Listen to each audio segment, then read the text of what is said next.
Welcome back to Innovation Nation, folks.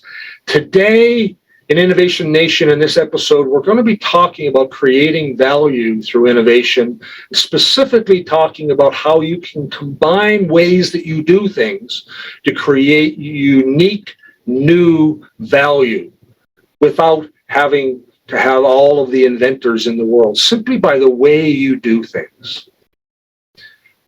Earlier, I shared with you the idea of the golden circles, the what you do, the how you do, and the why you do. And at every one of those levels, you can create new levels of value. What you do is about technology. How you do is about how you execute and how you do things. And why is the core purpose of why you exist, why your role exists, why your company exists, what you're trying to accomplish.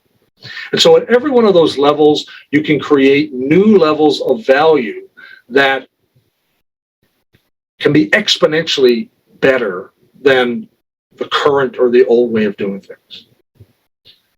So inside of our industrial business, our innovator business, our purpose, our why, is to create value through innovation. And how do we do that? Well, at a very high level, we inspect, we repair, we modify pressurized systems. Our focus is to create value through innovation, innovation in technology, innovation in delivery, and our goal is to improve our clients' safety, productivity, and cost effectiveness. That is why we exist, and our sweet spot for our business is right there in the middle. Now, your purpose and your outcomes might be different than what we shoot for. And so even in the same space, if our purpose is innovation to create value and our goal is to improve safety, productivity, and cost effectiveness, everything we do with innovation is focused on how it accomplishes those things. And none of that talks about whether we cut pipe or we tighten flanges. This is about the why and the how of our entire unique value. And so what I want you to think about from a value point of view is this idea of a value pyramid. The value pyramid are the different levels of value that you can create and that you can be looking for when you're buying. So the lowest form of value is the product or service. That's the value that widget or that 15 hours of someone's time gets you. And so the basis of the return on investment you get is simply time and effort. It's a time and effort, it's a product price comparison kind of value proposition. But it's really low value. It's deep down in the commodity zone, not just for you if you're selling, but it's equally simply a commodity of low value when you're buying. If you're buying based on the product and not higher levels of value, you're likely getting really low return on investment. The next level up in the value pyramid is your experience.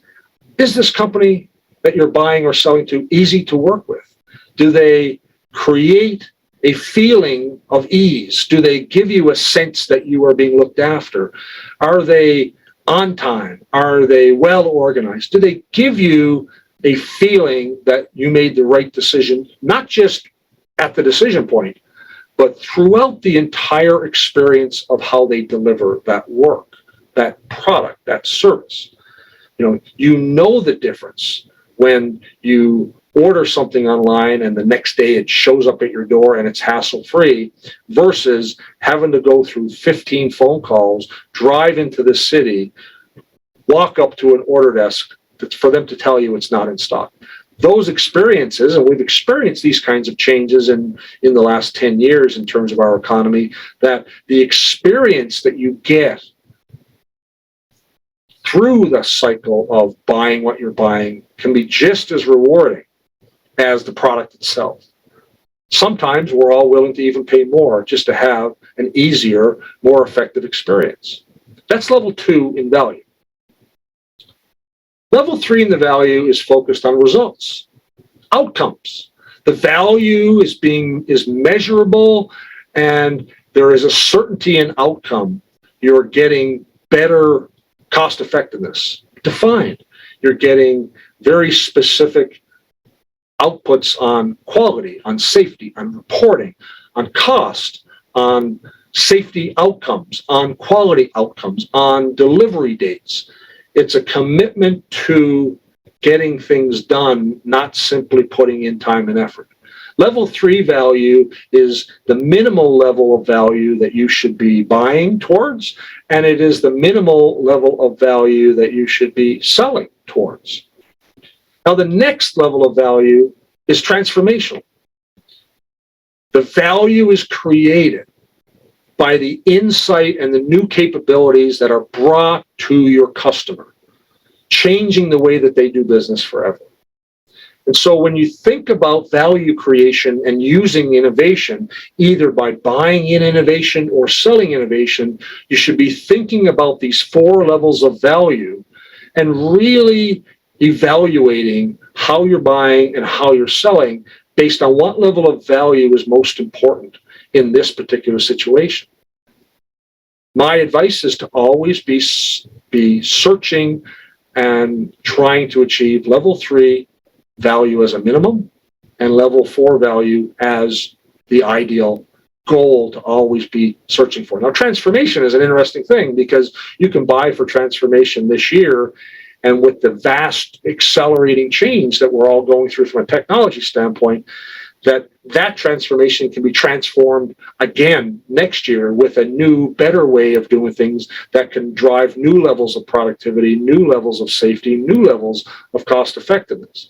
And so reaching level 4 is not the end, but it is the beginning of a new kind of way of interacting between customers and buyers and sellers. So level 4 value forces you to think differently because you become a strategic partner. You become a trusted advisor because you are helping your customer's business transform from an old way of doing things to a new way of doing things. It's very entrepreneurial.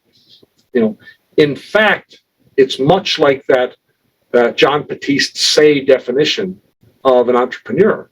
Transformation means you are taking things from a lower economic value and productivity to a higher level of productivity and value. That can take many different forms, but it does take innovation.